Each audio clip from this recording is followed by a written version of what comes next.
दोस्तों नमस्कार। ब्लूप्रिंट तैयार है और यह ब्लूप्रिंट कोई आज तैयार नहीं हुआ है। यह ब्लूप्रिंट तो 3 दिसंबर 2023 को ही पूरे तरीके से तैयार हो चुका था और इसकी तैयारी से पहले लगभग 2 महीने का वक्त इसे तैयार करने में तब लगाया गया जब समूचा इंडिया यानी इंडिया गठबंधन और उससे जुड़े तमाम क्षत्रप ये मानकर चल रहे थे कि 2023 के राज्यों के चुनाव सेमीफाइनल हैं और उसके बाद जब फाइनल में जाएंगे तो यह सेमीफाइनल के रिजल्ट उनके भीतर ऑक्सीजन भर देंगे। लेकिन जो ब्लूप्रिंट तैयार कर रहे थे वो ये मानकर चल रहे थे कि अगर उन्होंने राज्यों के चुनाव को सेमीफाइनल के तौर पर लिया तो फिर फाइनल में बड़ी मुश्किल होगी, क्योंकि सामने वाकई इंडिया खड़ा है। इस देश के तमाम क्षत्रप खड़े हैं और उसमें सबसे बड़े पुराने राजनीतिक दल के तौर पर कांग्रेस अपनी ताकत लगातार दिखला रही है। तो ब्लूप्रिंट की शुरुआत 3 दिसंबर 2023 को जब रिजल्ट चुनाव के आए उसमें किसे लाभ हुआ और किसे जीत मिली यह महत्वपूर्ण नहीं था। महत्वपूर्ण था कि मध्य प्रदेश, राजस्थान और छत्तीसगढ़ में एक झटके में कांग्रेस की राजनीतिक जमीन हिल गई और उस हिलती हुई जमीन का लाभ उन क्षत्रपों ने उठाना शुरू किया जो क्षत्रप ये सोच रहे थे कि दरअसल उनके राज्य की राजनीति में वह कल कहां बचेंगे। एक तरफ बीजेपी है, दूसरी तरफ कांग्रेस है। उनकी सौदेबाजी का दायरा बढ़ा, लेकिन उस ब्लूप्रिंट के भीतर जिन बातों को लिखा गया था उसमें पहले ही निशाने पर एक एक करके हर क्षत्रप को आना ही था। इसीलिए अगर ब्लूप्रिंट की उस कतार को अगर आप पढ़ना शुरू करें तो बिहार, बंगाल, झारखंड, उत्तर प्रदेश और फिर महाराष्ट्र और उसके बाद तमिलनाडु की दिशा में कदम बढ़ेंगे। राजनीतिक तौर पर इस ब्लूप्रिंट का मतलब बहुत साफ है। एक एक करके इंडिया के साथ जुड़े हर क्षत्रप को न सिर्फ ढाना है बल्कि अपने साथ लाकर खड़ा करना है, क्योंकि इस बार ऐसी जीत चाहिए जो जीत से बड़ी जीत हो और उस जीत में पिलर इंडिया के ही हो। उसी इंडिया के जो कि अपने तौर पर खड़ा खुद को इसलिए कर रहा था कि उसे मोदी सत्ता को हराना है। लेकिन मोदी सत्ता के इस ब्लूप्रिंट का मिजाज क्या हो सकता है इसकी कल्पना कोई कर नहीं सकता है, क्योंकि किसी भी सरकार का काम जब तक वह काम कर रही है और चुनाव का ऐलान हुआ नहीं है उससे पहले तो उसका काम अपने मंत्रालयों को संभालकर अपने अनुकूल नहीं बल्कि देश के अनुकूल विकास, इंफ्रास्ट्रक्चर, इस देश की जरूरतें उनको कहीं आगे बढ़ाना होता है। लेकिन कोई अगर आपसे यह कहे कि एक दो नहीं तकरीबन आधे दर्जन कैबिनेट मिनिस्टर इस देश के भीतर में उस इंडिया के पिलर्स को ढाने में लगे हैं, बातचीत कर रहे हैं उन पिलर्स के साथ जो आने वाले वक्त में बीजेपी के साथ खड़े हो जाएं या एनडीए में शामिल हो जाएं, और यह एक ऐसी राजनीतिक बिसात है जिसके ब्लूप्रिंट के भीतर एक एक करके हर क्षत्रप को साथ लेने की परिस्थिति है। और यह परिस्थिति ऐसा नहीं है कि 2024 के चुनाव में के बाद थम जाएगी। जो बचेंगे उन्हें भी 2024 के बाद साथ में आना पड़ेगा। कुछ इस तरीके से कैबिनेट मिनिस्टर्स भी काम कर रहे हैं। एक कैबिनेट मिनिस्टर की मुलाकात अपने तौर पर जनता दल यूनाइटेड के नेता के साथ हुई थी। बातचीत आगे बढ़ी और दिल्ली में बैठे हुए इस दौर में जनता दल यूनाइटेड के नेता हरिवंश ने लगातार संवाद स्थापित किया और कौन सी परिस्थिति सामने आई यह किसी से छुपी हुई नहीं है। एक दूसरे कैबिनेट मिनिस्टर को बंगाल को लेकर लगाया गया और जैसे जैसे यात्रा चली वैसे वैसे बंगाल के भीतर से आवाज उसी इंडिया के अनुगुंज के साथ उठने लगी कि देखिए हम आपके साथ नहीं खड़े होंगे। और होते होते बात उस हद तक चली गई कि आप पिछली बार जो जीत कर आए थे उतनी सीट भी नहीं पा पाएंगे। और संयोग यह नहीं है कि आज प्रधानमंत्री ने राज्यसभा में राष्ट्रपति के अभिभाषण पर अपने भाषण में ममता बनर्जी के उस बयान का जिक्र किया जिसमें उन्होंने कहा था कांग्रेस 40 सीट तो जीत जाए। यह संयोग नहीं है, यह दरअसल उस ब्लूप्रिंट का हिस्सा है। एक तीसरे कैबिनेट मिनिस्टर जिनको हेमंत सोरेन को लेकर लगाया गया था। हेमंत सोरेन आदिवासी वोट बैंक के साथ, हेमंत सोरेन झारखंड के भीतर अपनी राजनीतिक पहचान लिए हुए, हालांकि उनके ऊपर तमाम आरोप, लेकिन वो डिगे नहीं। वो जान गए कि आने वाले वक्त में राजनीति कैसे साधनी है, तो वो कैबिनेट मिनिस्टर फेल हो गए। चौथे कैबिनेट मिनिस्टर लगे उत्तर प्रदेश की सियासी हालात को समझने के लिए, और उसमें जयंत चौधरी को उन्होंने बांधना शुरू किया। 1 2 3 4 बैठकें कैबिनेट मिनिस्टर कर रहे थे। और इस दौर में इस देश का कितना एक्सपोर्ट हो रहा है, कहीं ऐसा तो नहीं है इंपोर्ट और बढ़ रहा है? कॉमर्स मिनिस्ट्री का क्या हाल है? इस देश के भीतर में इकोनॉमी का क्या हाल है? कैबिनेट मिनिस्टर को इससे मतलब नहीं, उन्हें तो सफलता चाहिए थी, क्योंकि रिजल्ट उन्हें बतलाना है दिल्ली के भीतर अपने नेता को, तो वो उस दिशा में बढ़ गए। तो चौथे कैबिनेट मिनिस्टर लगातार जयंत चौधरी के साथ लगे रहे, और जयंत चौधरी भी संवाद बनाते रहे। किस रूप में, किस तरीके की बात हुई, उसमें कई सवाल थे। उस सवाल का पहला जवाब यही था कि किसी भी हालत में आपको पहले पल्ला झाड़ना होगा। इस पहले और पहले आपके चक्कर में तय यही हुआ कि जो जो सम्मेलन हो रहे हैं उसको कैंसिल कर दीजिए। अजीत सिंह की आदमकद प्रतिमा जो लगने वाली है छपरौली में, उसको लेकर भी उसको टाल दीजिए, तब प्रधानमंत्री जरूर आएंगे। लेकिन पहले तय आपको करना है। आपको कितनी भी सीटें मिल जाएं, उन सीटों से क्या होगा? आपको वहां पर सांसदी तो नहीं मिलेगी, यानी आपके उम्मीदवार जीतकर तो नहीं आएंगे। तो फिर ऐसे में परेशानी क्या है? बीजेपी के साथ खड़े होंगे तो जीत की मुहर पक्की है। तो 4 सीट ले लीजिए, एक राज्यसभा की सीट ले लीजिए। 2024 में आपको दिल्ली भी बुला लेंगे, वहां किसी एक को मंत्री बना देंगे। इन सब के बीच जैसे ही आप पल्ला झाड़ेंगे, आपके जो विधायक है उनमें से किसी एक को योगी मंत्रिमंडल में भी शामिल कर लिया जाएगा। यह डील कैसी लगी? राजनीतिक तौर पर इस डील का कोई मतलब हो या ना हो, क्योंकि लड़ाई तो इस देश में लोकतंत्र को बचाने की इंडिया लड़ रहा था, और संविधान का भी आसरा इस दौर में लगातार दिया गया। लेकिन फिर ऐसी कौन सी परिस्थिति आती चली जा रही है कि 3 दिसंबर को दिल्ली में बैठे हुए सत्ताधारियों ने जो देख लिया, उसे इंडिया के तमाम क्षत्रप देख नहीं पाए? क्योंकि यह डील यही नहीं रुकेगी। एक कैबिनेट मिनिस्टर महाराष्ट्र को लेकर भी लगे हुए हैं, और हिंदूवाद एक बार फिर से जागृत हो रहा है। किस शिवसेना के तहत और किसके नहीं, यह भी अब बताने की जरूरत होनी नहीं चाहिए। और एक कैबिनेट मिनिस्टर तो समझा रहे हैं शरद पवार को भी कि देखिए, आप ज्यादा हील हुज्जत की दिशा में मत बढ़िए। चुनाव आयोग फैसला दे चुका है, आप अपने नए नामों को दीजिए और एक प्लेयर के तौर पर सिर्फ मजबूत रहिए, क्योंकि स्थिति आपकी महाराष्ट्र नहीं बल्कि बारामती में भी डगमगा जाएगी, और डगमगा सकती है, इसके लिए हम बैठे हैं। एक ऐसे ब्लूप्रिंट की यह पूरी की पूरी तैयारी है जिसमें बिसात दर बिसात आप परखते चले जाइएगा, तो हो सकता है आपकी हथेली में आखिर में सिर्फ और सिर्फ एक ही नाम और एक ही चेहरा बचे, जो आज चुनाव से पहले यह कहने से कतरा नहीं रहे थे कि अब तो लोग कहने लगे हैं मोदी 3.0, सबका साथ सबका विकास। और यह सबका साथ दरअसल इस देश के, इंडिया के क्षत्रपों का साथ है, और विकास का मतलब सिर्फ एक ही पॉलिटिकल पार्टी के होने का मतलब है। ऐसी जरूरत क्यों पड़ी है? हमें लगता है एक बात आज प्रधानमंत्री मोदी की सुन लेनी चाहिए, जब वो कहते हैं 3.0। आदरणीय सभापति जी, सबका साथ सबका विकास ये नारा नहीं है, ये मोदी की गारंटी है। हमारी सरकार का तीसरा टर्म दूर नहीं है।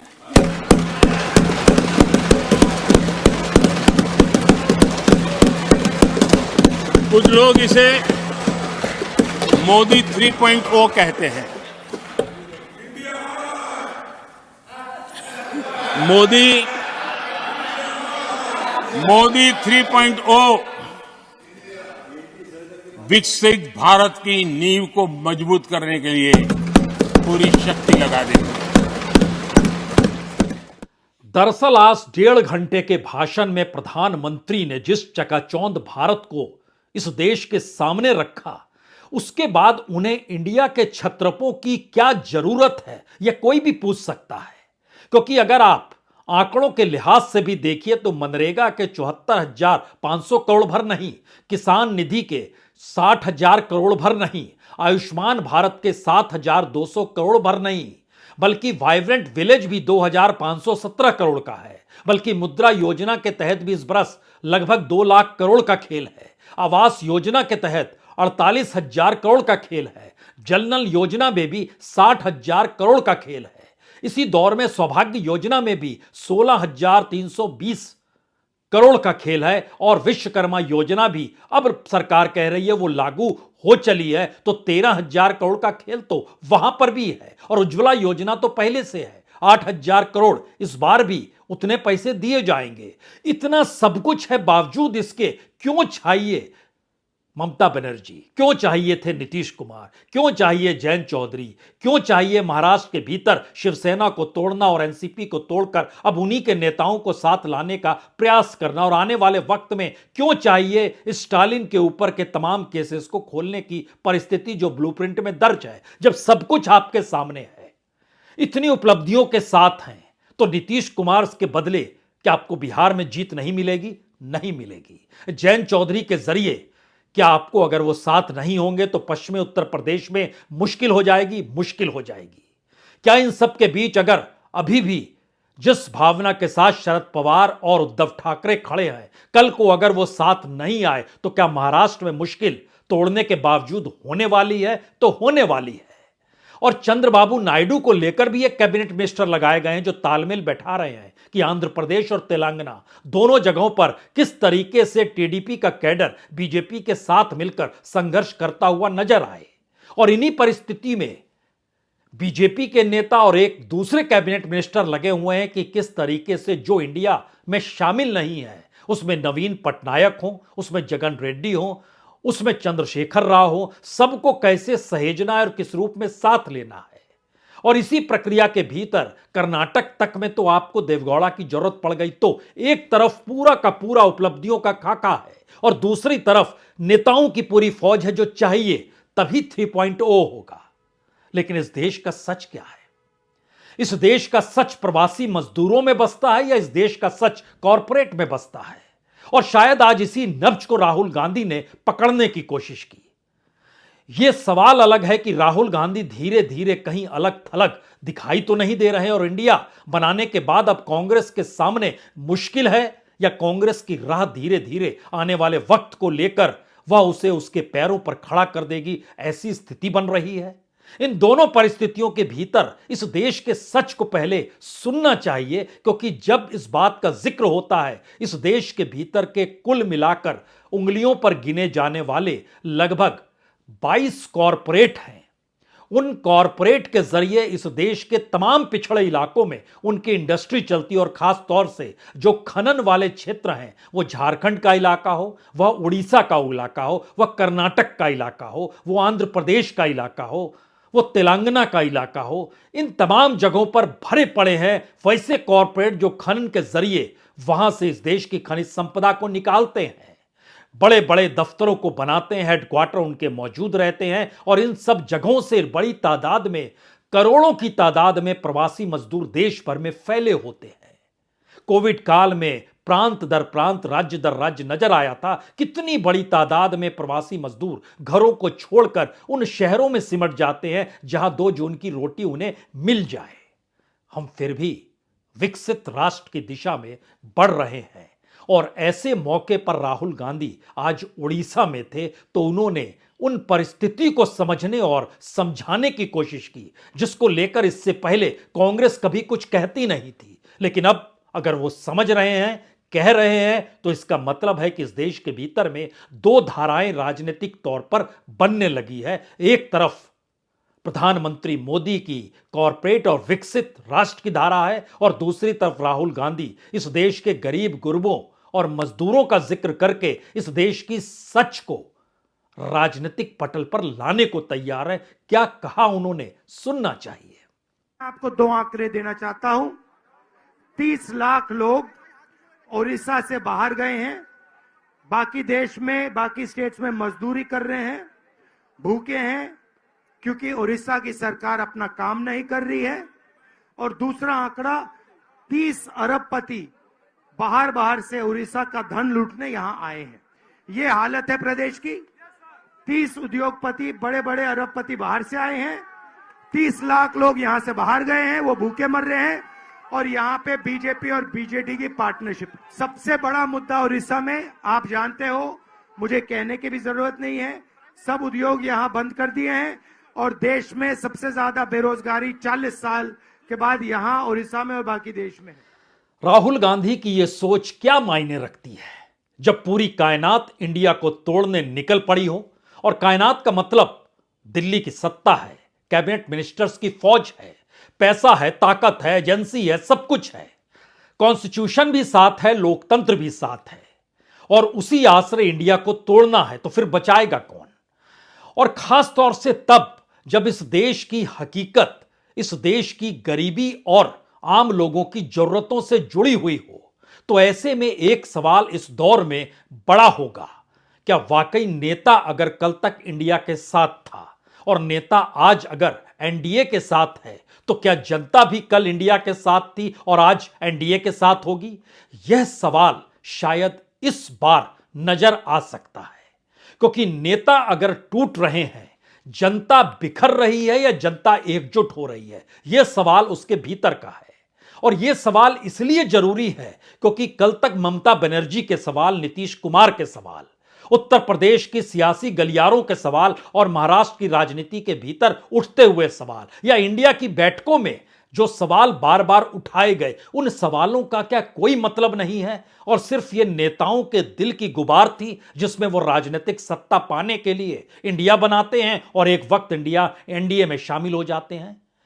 लेकिन अब अगले टारगेट पे अगर जयंत चौधरी आ चुके हैं तो उन्हें क्या चाहिए? अपने दादा के नाम भारत रत्न यानी चौधरी चरण सिंह के नाम भारत रत्न चाहिए। अजीत सिंह की आदमकद प्रतिमा का जो अनावरण हो वो प्रधानमंत्री मोदी करें। जिन 4 सीटों का जिक्र हो रहा है उसमें कैराना या मथुरा, बागपत और अमरोहा, ये 4 सीट उन्हें मिल जाए। और समाजवादी पार्टी तो 7 सीट दे रही थी, लेकिन कह रही थी 3-4 सीटों पर हम अपने उम्मीदवार खड़ा करेंगे, तो वहां दांव नहीं लग रहा था। तो क्या वाकई पश्चिमी महाराष्ट्र के भीतर जो जाट वोट बैंक है वह भी एक झटके में बीजेपी के साथ खड़ा हो जाएगा? क्योंकि पहचान तो अपने नेता के जरिए ही होती है। और जब जाति की राजनीति हो, समुदाय की राजनीति हो, गांव खेड़े की राजनीति हो, तो वह अपने नेता के आश्रय चलती है। वो नेता जिधर चाहे उधर सबको हाँक सकता है क्या? यह सवाल इसलिए बड़ा है क्योंकि पिछले चुनाव और तमाम चुनाव की परिस्थिति में अगर आरएलडी को परखना शुरू करें तो आरएलडी ने लोकसभा के चुनाव में 3 सीटों पर चुनाव लड़ा था, उसे एक जगह भी जीत नहीं मिली। उसके जो वोट परसेंटेज थे वह 0.24% थे। और ऐसा नहीं है कि 2014 में उसे जीत मिली। 2014 में 8 उम्मीदवार उसने मैदान में उतारे थे और एक को भी जीत नहीं मिली और वोट का परसेंटेज उस वक्त 0.13% था। 2019 में जिन जगहों पर वो जीत सकती थी, उनके पिता अजीत सिंह जो अब नहीं है, वह चुनाव लड़ रहे थे और वो हार गए थे मुजफ्फरनगर से 6,528 वोटों से। वहां से संजीव बलियान जीत गए थे। दोनों को लगभग 5.5 लाख से ज्यादा वोट मिले थे। और बागपत में तो खुद जयंत चौधरी थे जो कि 23,000 वोटों से हारे थे। और मथुरा में तीसरे कैंडिडेट खड़े हुए थे कुंवर नरेंद्र सिंह जो बीजेपी के उम्मीदवार हेमा मालिनी से हारे थे। बागपत में हार 23,000 की थी, लेकिन मथुरा में हार 2,93,000 की थी। इतनी बड़ी तादाद में वो हार मिली थी, तो क्या अब बीजेपी के साथ जाते ही गारंटी जीत की हो जाएगी? क्योंकि जनता शिफ्ट करेगी और सत्ता में अगर नहीं है आप तो फिर राजनीति आप कर नहीं सकते हैं, अपना संगठन आपको चलाना मुश्किल होगा। और इस दौर में तो सत्ता ने खास व्यवस्था कर रखी है कि आपकी पाइपलाइन जो थी फंडिंग की वह भी बंद हो जाए, आप ही के इलाके में कोई फंडिंग ना करे। और इसको लेकर इस देश में एजेंसियां सक्रिय हैं, जिसको हम लोग सीबीआई कहते हैं, ईडी कहते हैं, आईटी कहते हैं, ये सभी सक्रिय हैं। लेकिन अगला सवाल और भी है। जिन जगहों पर अब जयंत चौधरी को चाहिए वो पिछली बार बीएसपी को दे दी गई थी। अमरोहा की सीट, बिजनौर की सीट, बीएसपी पिछली बार वहां से चुनाव लड़ी और जीती थी। कैराना की सीट वो चाहती थी, वहां से समाजवादी पार्टी लड़ी लेकिन वो हार गई थी। तो क्या ये बिल्कुल नई परिस्थिति है और विधानसभा के भीतर जो पहुंच और पकड़ पश्चिमी उत्तर प्रदेश के भीतर है, उसे भी अपने अनुकूल अब बीजेपी देख रही है? क्योंकि कैबिनेट मिनिस्टर ने बातचीत के दायरे में यह काम तो किया है कि आप मंत्रिमंडल में शामिल हो जाएंगे, राज्य में तो आने वाले वक्त में आपकी बड़ी भागीदारी खुद ब खुद हो जाएगी और बड़ी तादाद में लड़ेंगे, क्योंकि विधानसभा के भीतर 33 सीटों पर लड़े थे, 9 सीटों पर जीत मिली, 5% वोट मिला, जो अपने आप में सबसे ज्यादा था, क्योंकि पिछले चुनाव में वो साथ घूम रहे थे अखिलेश यादव को, और अखिलेश यादव को इसी बात को लेकर दुख है कि जब किसी के साथ नहीं थे तब हमने साथ दिया, जब उनकी मान्यता जा रही थी, और लगातार बस पे हम ही दोनों तो घूम रहे थे। लेकिन इस पूरी प्रक्रिया के भीतर कितने दिनों तक सिर्फ अपने बूते और अपने परिवार के नाम के बूते राजनीति साधी जा सकती है? शायद यह संकट है, और इस संकट की अगली कड़ी जा रही है एनसीपी की दिशा में, जहां पर चुनाव चिन्ह छिन गया, पार्टी का हेडक्वार्टर छिन जाएगा, पूरा का पूरा कैडर शिफ्ट हो जाएगा। तो राजनीतिक तौर पर बारामती में भी क्या शरद पवार और उनका अपना परिवार अलग थलग दिखाई देगा? बारामती दरअसल पुणे डिस्ट्रिक्ट में आता है, और पुणे के भीतर में 21 विधानसभा की सीटें हैं। उस 21 में से 10 पर जो एनसीपी जीती थी, 10 के 10 विधायक शरद पवार के साथ नहीं गए, बल्कि अजीत पवार के एनसीपी में चले गए। 8 सीट पर बीजेपी जीती थी और 3 सीट पर कांग्रेस जीती थी, जिसमें एक कस्बा पेठ भी था, जो लगातार बीजेपी जीतती रही, लेकिन इस बार कांग्रेस जीत गई उपचुनाव में। तो कस्बा पेठ, भोर और पुरंदर, इन 3 सीटों को अगर छोड़ दीजिए तो बाकी 18 सीटें उन्हीं के कब्जे में है, जिनको हराने के लिए इंडिया की शुरुआत नहीं हुई बल्कि मुनादी हुई। और मुंबई सम्मेलन के भीतर इस बात का जिक्र था कि महाराष्ट्र की राजनीति को कैसे शरद पवार और उद्धव ठाकरे साधेंगे, और किस तरीके से चुनाव चिन्ह ना भी हो तो भी ये लड़ाई कैसे लड़ी जाएगी। लेकिन ब्लूप्रिंट तो कुछ और कहता है। ब्लूप्रिंट तो उस दिशा में बढ़ चुका है जहां पे उसे हर हाल में जीत चाहिए, बड़ी जीत चाहिए, और बड़ी जीत के साथ धीरे धीरे इस देश में एक ही पॉलिटिकल पार्टी नजर आनी चाहिए। ऐसी स्थिति राजनीतिक तौर पर छत्रपों को खत्म करना, तो कोई भी आखिरी सवाल पूछेगा, छत्रपों का जन्म क्या बीजेपी से निकलकर हुआ? बिल्कुल नहीं। बीजेपी से निकलकर किसी ने पार्टी बनाई तो वो रह नहीं पाए, चाहे वो कल्याण सिंह ही क्यों ना हो। कांग्रेस से निकलकर पार्टियां बनी और सत्ता में आई, वो जगन रेड्डी हो, वो ममता बनर्जी हो, वो शरद पवार हो, तीनों कांग्रेस से निकल कर गए। लेकिन अब मंडल की राजनीति जब मध्यम पड़ने लगी उसकी ऊर्जा, तो ऐसे में मंडल की राजनीति से निकले हुए छत्रपों के सामने संकट है, राजनीतिक संकट है।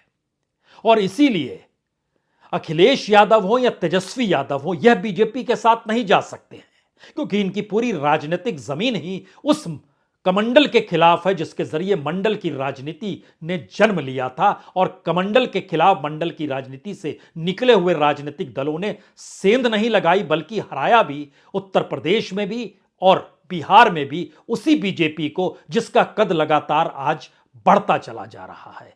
तो कुछ राजनीतिक दल बचेंगे, बाकी सभी खत्म हो जाएंगे धीरे धीरे, और सभी को शामिल होना होगा, क्योंकि सभी के सामने प्रस्ताव एक ही था। यह प्रस्ताव नीतीश कुमार के सामने भी रहा, आप शामिल नहीं हो बल्कि विलय कर लीजिए। यह स्थिति जयंत चौधरी के सामने भी आई। यह परिस्थितियों में खामोशी बरती मायावती ने भी।